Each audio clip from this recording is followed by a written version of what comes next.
Good evening and welcome to your Monday, June 10, 2024 edition of the Evening News. I am Jemima Holmes. Thank you for joining us. Let's take a look at some of the lead stories tonight. Ministry of Natural Resources teams up with GRA to go after companies engaged in rent-a-citizen practices.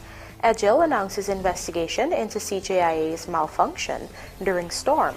No decision made as GTU MOE resume talks on salary increases for teachers. NORTON, FORDE, BEST, DESIR are nominees for PNC leadership, and woman electrocuted whilst trying to save family dog from exposed wire. Now for the news in detail.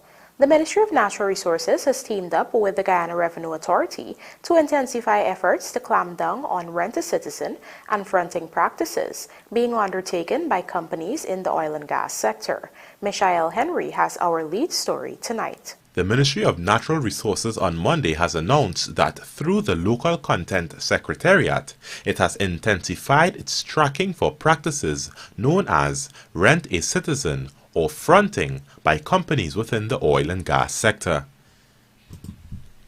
Rent-a-citizen or fronting refers to the unethical practice where foreign companies use local individuals or local entities as mere fronts to meet local content requirements, while the actual control and benefits remain with the foreign entity. The government said it has so far identified these practices in cases of joint ventures undertaking.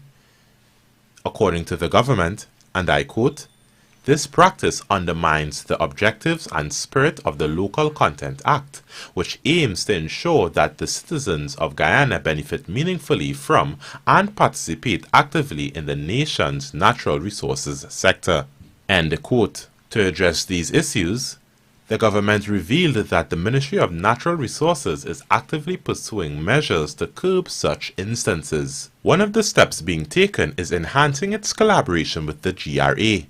The government said, and I quote, "This closer working relationship aims to identify and penalize those engaging in fronting, ensuring that all stakeholders adhere to the legal and ethical standards set forth by the Local Content Act." End quote. In this regard, the ministry, which is headed by Minister Vikram Bharat, said it remains committed to fostering a transparent and equitable petroleum industry that benefits all Guyanese. Meanwhile, the government is in the process of reviewing the Local Content Act with a view of increasing the areas in which companies are mandated to utilize Guyanese goods and services. The Act currently mandates companies to utilize Guyanese goods and services in 40 sectors. Moreover, the Local Content Act mandates penalties such as fines ranging from $5 million to $50 million for oil and gas companies and their subcontractors who fail to meet the minimum targets of the legislation, as well as those who are in breach of the Act. Attorney General Anil Nandlal has explained that the Act is based on a build-as-you-go principle so that the legislation remains alive and responsive to changing needs in the industry. I am Michael Henry, reporting for the Evening News. The previous APNO AFC administration had paid for some $306 million worth of medical supplies that were never delivered, and now the present administration is trying to conclude some of these transactions and recoup any losses. Here are the details from Jarrell Bryan. During Monday's sitting of the Public Accounts Committee, the 2019 Auditor General report was examined. Specifically, PAC member Gail Teixeira raised questions over the Ministry of Health paying up front for $306.2 million in goods from multiple companies that were not delivered between 2015 and 2017. Can we go to 920 where there's 306 million?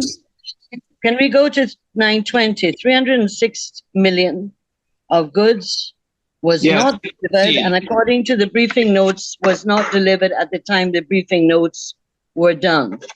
So of the 306 million, 128.716 million now remain undelivered. This is our notes of 2024. Could the Ministry of Health say, were additional supplies delivered, or did they get back the money they advanced to the company to put into the Consol Fund?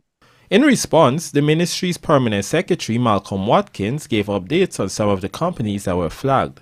For instance, Caribbean Medical Supplies had actually delivered an item to the government that was not accepted. Instead, the company was required to change the delivery. As of the updated response, I can start with the first company we have, right, is 128 million. Of that, 67 million was a contract that was done in 2015 or late 2015, where the item that was ordered was not accepted by the lab, and therefore it was required to have a change in the delivery or the specifications. And that contract remained hanging for a while, and we're now taking steps to change this and reconcile the contract. According to Watkins, they are working on reconciling yet another contract, this time with supply chain management systems. It's multiple companies. Yes, I see that. Yeah, so I think there are different arrangements. The first one for 67 million was paid in advance. The total contract sum was $70 million, 483,000. And that would have probably been paid on a bank guarantee. The supply chain management system was an agency that was set up through the US government to work with us on ARV management. Right. We paid them, there's a balance there with them. Again, this became a cold case, and we're still trying to make efforts to see how we can reconcile this sum. I'm not sure if SCMS is still functioning as a sub-agency of the US government. Jarrell Bryan, The Evening News.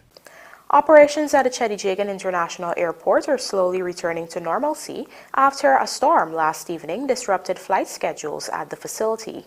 Nevertheless, Minister of Public Works EDGHILL has announced that an investigation has since been launched to determine the root cause of the airport's malfunction. Here is more. Intense thunderstorms and lightning on Sunday night damaged several transmitters of the Chedijagan International Airport CJIA. As a result, the airport runway lighting became inoperable. The runway is equipped with 2 independent circuits, each of which can facilitate aircraft landings.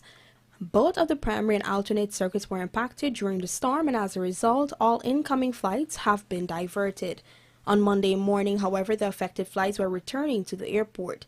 These flights included American Airlines, JetBlue, and Copa.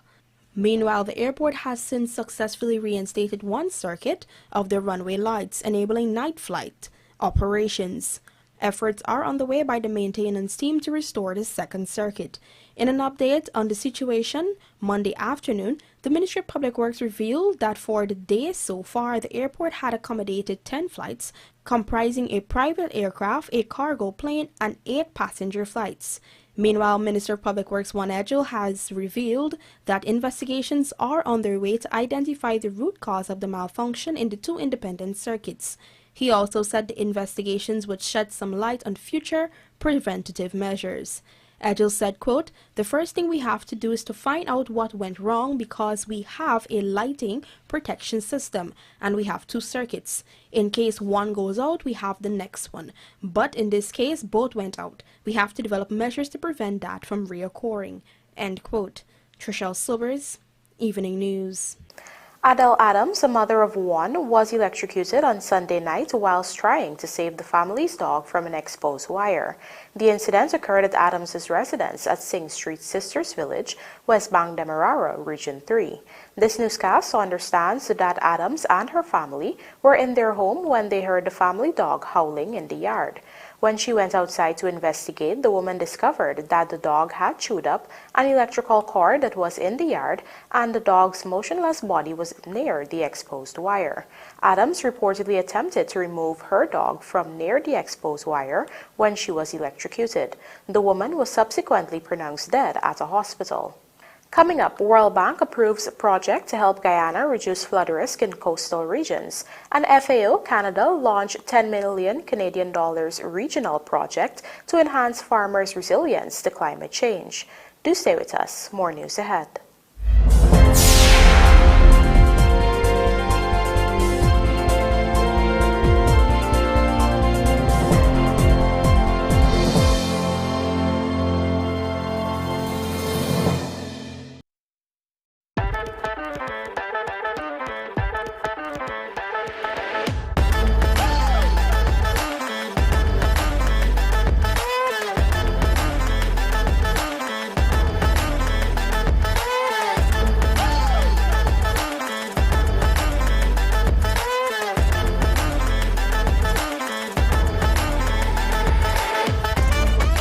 Transitions light intelligent lenses. Pick your color. Choose your style. Available at Optique Vision Care.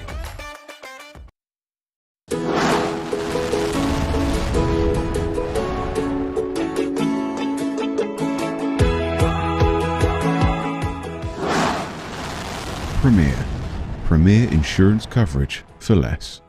Stay safe.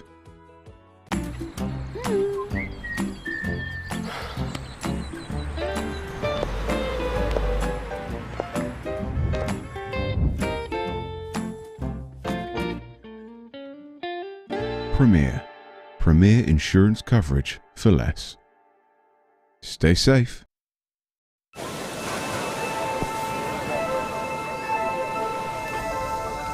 Dad! Dad! Is that real? आप लोगों को नजर आ रहा है?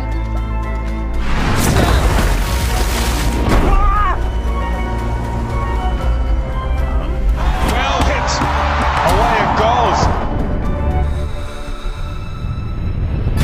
That is a ridiculous.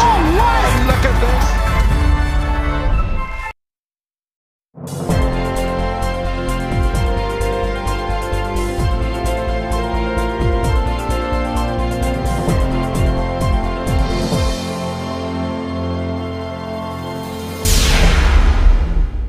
Welcome back. You're watching the Evening News. The Guyana Teachers Union and the Ministry of Education today resumed the talks on salary increases for teachers. However, the meeting ended with no concrete decisions being made on the way forward.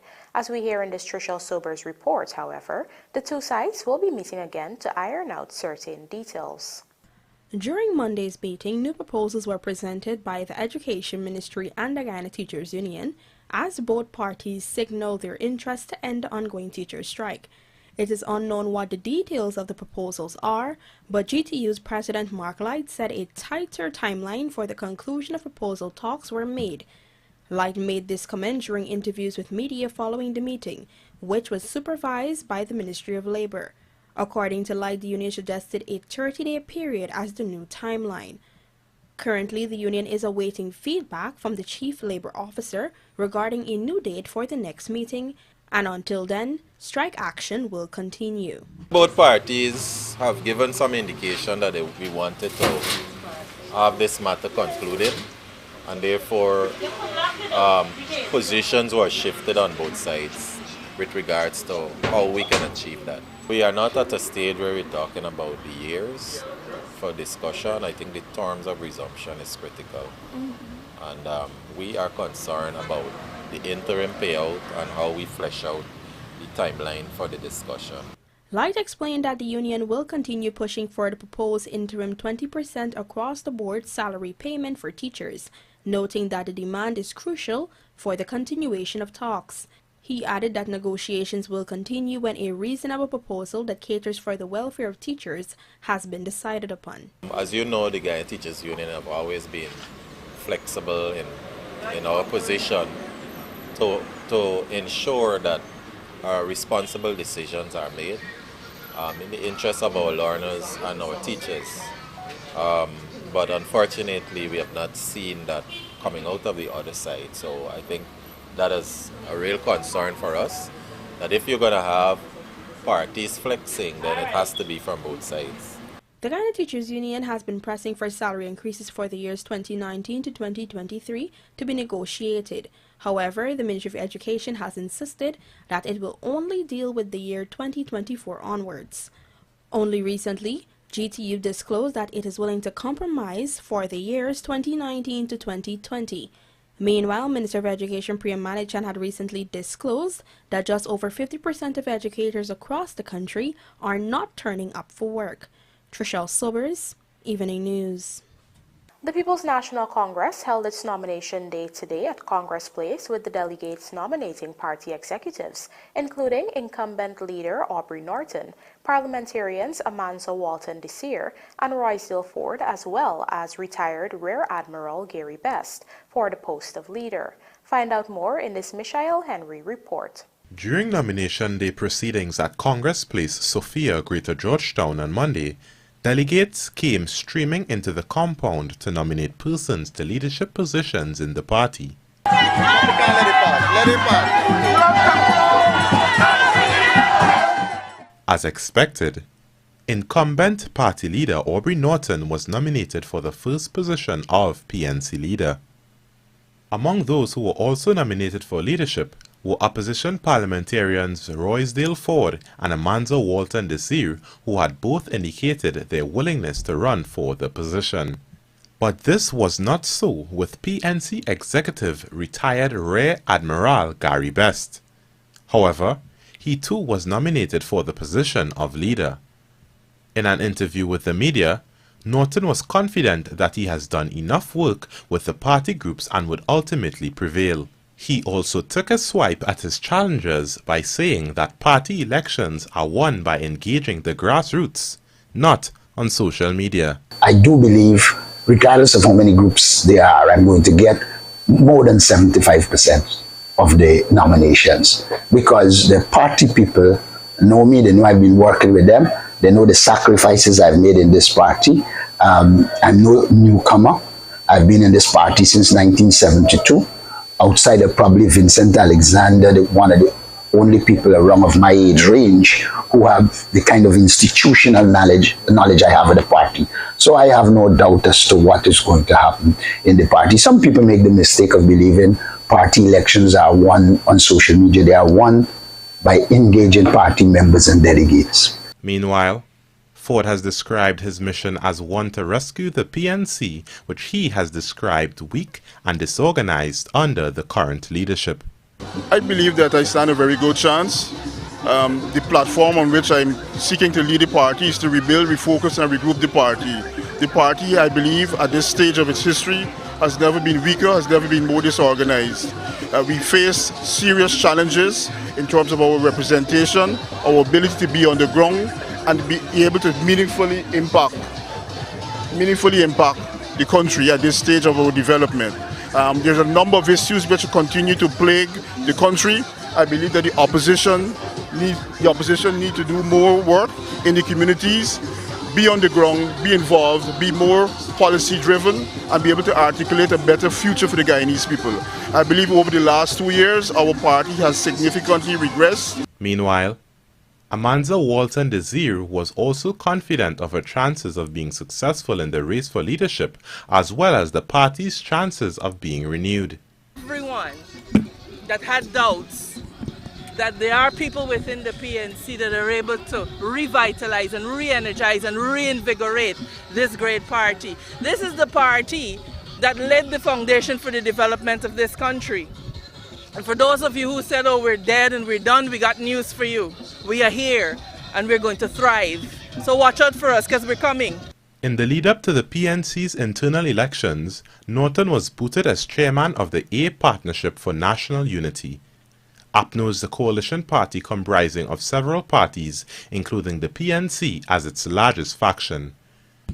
During those elections, Vincent Henry of the Guyana Action Party, one of the small parties that formed APNO, was elected as the new chairman. The PNC subsequently released a statement in which they claimed the results were invalid since PNC was not involved in the elections. However, Henry has said that the PNC was invited and given ample notice to participate. Michelle Henry, The Evening News. Floodwater levels have receded marginally in parts of Lethem Region 9. However, several other villages such as Napi are inundated significantly, given that those areas are experiencing above normal rainfall and water draining from nearby hills and mountains. As a result, at least 20 persons in the region are displaced. Details in this Trishul Sobers report. According to information from the Civil Defense Commission CDC, homes and other structures in Region 9 have collapsed due to intense rainfall and heavy winds. The Commission has since set up shelters in a few villages to house affected persons, but there are no occupants thus far, given that the 20 affected persons have relocated temporarily with relatives and/or friends. Aids such as cleaning and food hampers, mosquito nets, and buckets have been provided to affected persons across the region, while the Commission and regional authorities monitor and assess the circumstances to manage further impacts. Last month, several villages in Region 9 were underwater following the prolonged downpours. Some of the most affected areas are South Central Rupununi and Aishalton. In addition to these villages, several bridges and roads were not accessible to vehicular traffic. In light of these occurrences, the CDC, as well as various ministries, had dispatched teams to the affected areas to conduct thorough assessments and make interventions where necessary. Meanwhile, the Regional Democratic Council had called an emergency meeting to discuss and address the challenges faced in the region by rising water levels. During the meeting, systems were activated to ensure the safety of all residents at this time. Trishelle Sobers, Evening News. The World Bank approved a project to help Guyana adapt to climate change and reduce flood risk in its coastal regions. This initiative is set to benefit around 320,000 people, approximately 40% of the country's population, including the most vulnerable. The new Coastal Adaptation and Resilience Project will build on existing efforts to enhance flood risk management in Guyana. The project will repair or replace more than 45 drainage infrastructure assets, focusing on sluices. Investments will take into consideration projected land uses, population growth, urbanization, and climate change impacts to enhance drainage functionality for efficient rainfall runoff discharge, improve flood protection, and strengthen irrigation services.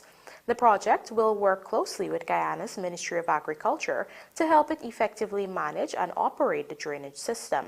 It will upgrade the National Drainage and Irrigation Authority's asset management system, develop technical standards for flood risk management in urban areas, and provide training to enhance personnel capacity for system operation and maintenance. The project is a US $45 million grant financed by the Guyana Red Plus Investment Fund, which was set up and funded by Norway. Under the agreement, Norway compensates Guyana for curbing greenhouse gas emissions caused by deforestation and forest degradation. Guyana channels these payments into implementing its low-carbon development strategy. The Coastal Adaptation and Resilience Project is part of these efforts. Farmers and entrepreneurs across 8 Caribbean countries stand to benefit from the new 10 million Canadian dollars Regional Gender Responsive, Climate Smart Agriculture and Food Systems in the Caribbean project, which officially launched on June 3 at United Nations House in Barbados. Funded by the Government of Canada, the 4-year project will be implemented by the Food and Agriculture Organization of the United Nations in Belize, the Commonwealth of Dominica, Grenada, Guyana, Jamaica, St. Lucia, St. Vincent and the Grenadines, and Suriname.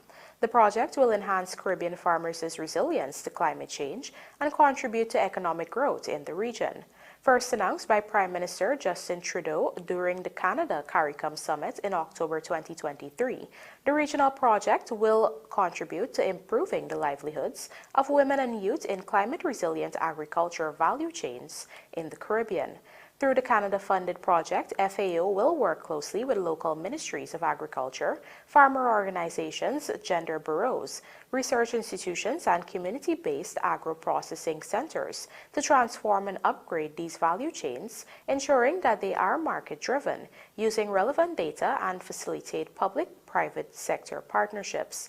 The project will also increase the use of climate-smart technologies, innovations, and practices by agriculture stakeholders to make more data-driven decisions and advocate for the expansion of more inclusive, gender-responsive, climate-resilient value chains.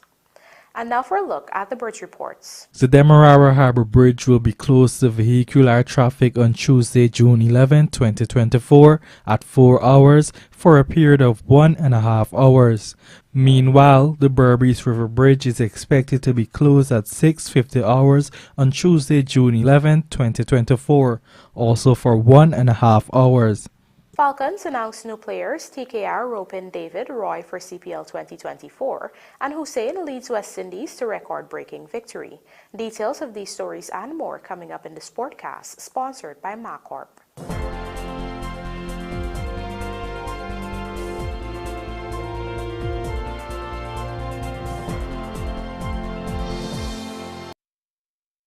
Looking to bring your dream home to reality? Or simply taking on a home improvement project? Then National Hardware Limited is where you should start. Let us put that touch to your home.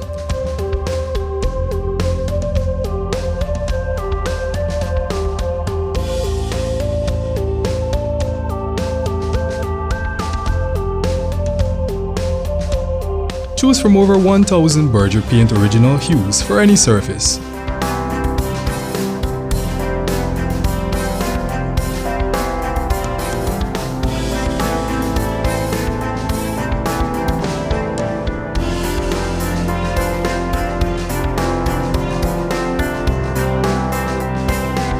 We are known for our trusted brands such as Westinghouse, Philips, Sadco, Rubbermaid, Pyrex, Gibson Home, and so much more.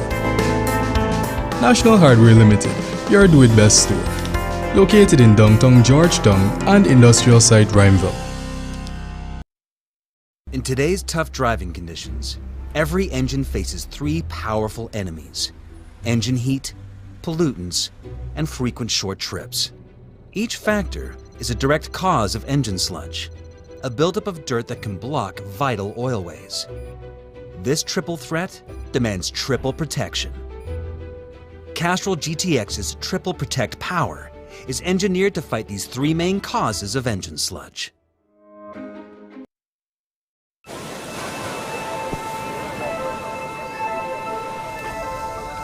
Dad! Dad! Is that real? आप लोगों को नजर आ रहे हैं?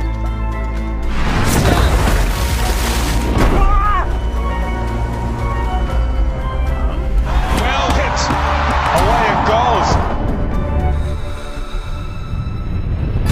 That is a ridiculous. Oh, look at this.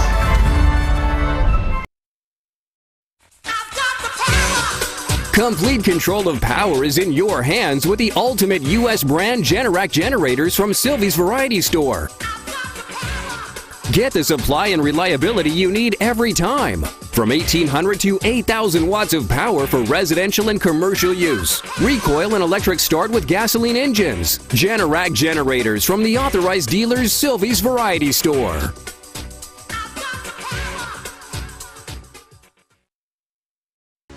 Attention homeowners and contractors. When it's time to add the finishing touches, tiles must be on your list. And there's only one place to get the best quality and widest range with modern designs. Gaffurs is the #1 supplier of tiles in Guyana. We've got floor and wall tiles, ceramic and porcelain tiles, stone slate, terrazzo stone, mosaic tiles, and all the accessories including tile trim, spacers, sealers, cleaners and polishers. Also the important thin set and grout. At Gaffurs the options are endless, but we make it easy for you with the experts in our tile department. They are to assist you in making the right choice. Get the right tiles at the right price from Gaffurs Macdu Mega Complex or the outlets at Parika, Means, Land of Canaan, Bedford Acting, Rose Hall, Kanji,